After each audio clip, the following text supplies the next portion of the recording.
अस्सलाम वालेकुम। मैं नादरा शोएब एक नई वीडियो एक नए उन्वान के साथ आपकी खिदमत में हाजिर हूँ। और आज जो हमारी वीडियो बनी है 12वीं जमात के नए निसाब के मुताबिक, उसका उन्वान है सहर होने तक। सहर होने तक के मुसन्निफ़ हैं फ़ज़ल अहमद करीम फ़ज़ली। इनके इब्तदाई तारुफ से आगाही हासिल करते हैं।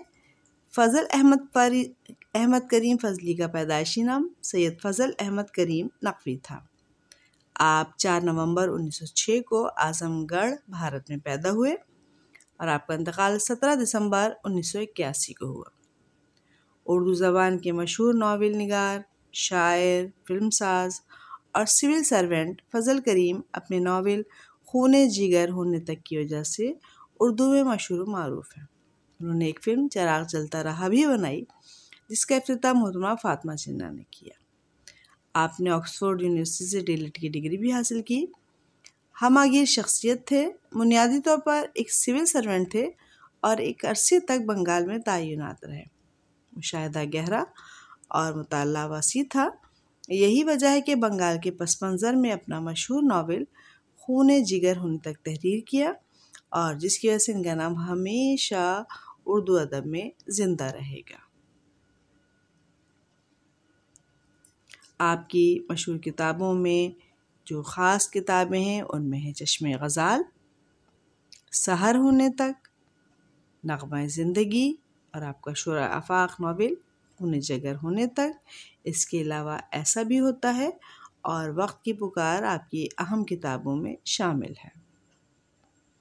नावल के इस हिस्से में क़ायद-ए-आज़म की उस जलसे का अहवाल है जो कलकत्ता में मुनक़्क़िद हुआ। आए इस जलसे में शिरकत करते हैं और देखते हैं कि क्या सूरत हाल है।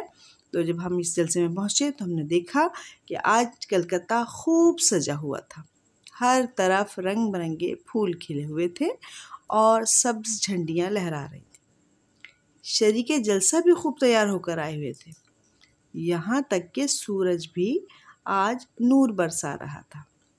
बंगाल के सब्ज़े की तरह कलकत्ता भी आज सरसब्ज़ नज़र आ रहा था। इसकी वजह ये थी कि हर तरफ मुस्लिम लीग के सरसब्ज़ परचम लहरा रहे थे। यहाँ तक कि दरख्त के पत्तों ने भी झंडों का रुख इख्तियार कर लिया था। मुल्क के गोशे गोशे से लोग क़ायद-ए-आज़म की एक झलक देखने के लिए उमड़े पड़ रहे थे। हावड़ा स्टेशन और हावड़ा ब्रिज पर इंसानों के सर ही सर नज़र आ रहे थे। सिर्फ मुसलमान ही नहीं, हर कौमियत के लोग यहाँ जमा थे। नेशनल गार्ड इंतज़ामी कार्रवाइयों में लगे हुए थे। मुसन्निफ़ कहते हैं कि मैं भी इन कामों में पेश था। नाजिश को लड़कियों के गिरोह की जिम्मेदारी दी गई थी, जबकि तबस्सुम इरफान मुल्ला और शमसुद्दीन इस्तकबाल करने वालों में शामिल थे। इस हुजूम में लैला और लता भी मौजूद थी, जो क़ायद-ए-आज़म को देखने वालों में शामिल थी। क़ायद-ए-आज़म जब स्टेशन पहुँचे तो आसमान और ज़मीन पुरजोश नारों से गूंज उठा। इसी हुजूम में मिस्टर स्मिथ घोड़ा गाड़ी की छत पर चढ़े तस्वीरें उतार रहे थे, तो मिस्टर रैमज़े भी क़ायद-ए-आज़म को देखने और हिंदुस्तान की सियासत का असल रुख जानने के लिए मौजूद थे। आज घोड़ा गाड़ियों की बड़ी अहमियत थी, क्योंकि ऊंची जगह की तलाश में लोग इनकी छतों पर चढ़े हुए थे। गोया आज मोटर कार के मुकाबले में घोड़ा गाड़ी की इज्जत में तहरीक पाकिस्तान की वजह से इजाफा हो गया था। रैमज़े एक अमरीकी शहरी है, जिसका पहले ये ख्याल था कि हिंदुस्तान की आज़ादी को मुश्किल करने के लिए मुसलमानों और क़ायद-ए-आज़म को आगे लाया जा रहा है। इसीलिए उसके नज़दीक क़ायद-ए-आज़म एक आम नाम था। उसका ख्याल था कि हिंदुस्तान का सिर्फ एक लीडर गांधी है। हिंदू मुस्लिम मसले का जिक्र सुनकर भी वो मुकम्मल यकीन नहीं कर पा रहा था, मगर आज के जुलूस में शरीक होने के बाद उसकी राय बदल गई थी। उसने सोचा, अगर क़ायद-ए-आज़म और गांधी दो कौमों के लीडर हैं तो मामला आसान नहीं है। यूपी और बिहार के हिंदू मजदूर भी यहाँ आए हुए थे।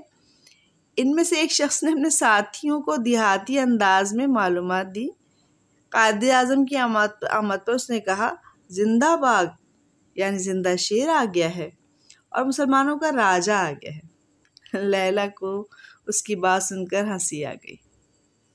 قائد اعظم کی سواری پر پھولوں کی پتیاں برسائی جا رہی تھیں، ان کا چہرہ بھی پھول کی طرح کھلا ہوا تھا۔ اس منظر نے لیلا کو مختلف سوچوں کا شکار بنا دیا۔ سواری گزرنے کے بعد مسٹر اسمتھ اور ریمزی کی بات ہوئی تو انہوں نے قائد اعظم سے لوگوں کی محبت کی تصدیق کی۔ اس بات کا خیال بھی ظاہر کیا کہ قیام پاکستان کو اس لیڈر کی موجودگی میں کوئی نہیں روک سکتا۔